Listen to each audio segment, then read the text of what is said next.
ইনশাআল্লাহ এই আমাদের রূপগঞ্জে 6 জন প্রার্থী দাঁড়িয়েছে। এই 6 প্রার্থীর ভিতরে আপনারা এরকম কাকে ভোট দিবেন?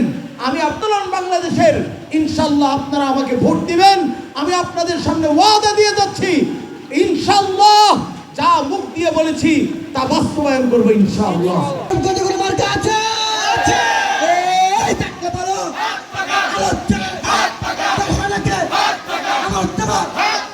তো এই আয়াত থেকে আমরা বুঝতে পারতেছি যে এখানে আল্লাহ তাআলা সফলতা তিনটা শুরু করে আলহামদুলিল্লাহ আমাদের ভোটারের যে 7টা ঠিক দিব আছে কামে নাই। আজকে আমরা কিছু সংখ্যক লোক আমাদের এলাকা আলহামদুলিল্লাহ অন্য কোনো কাজ না, কারণ কেউ রাজনীতি করে মেলের ফ্যাক্টরি খাওয়ার জন্য, কেউ রাজনীতি করে জায়গা দখল করার জন্য।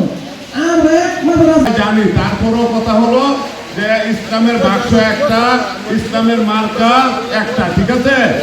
ইসলামের পক্ষের দল একটা এবং ইসলামের পক্ষের মার্কা একটা।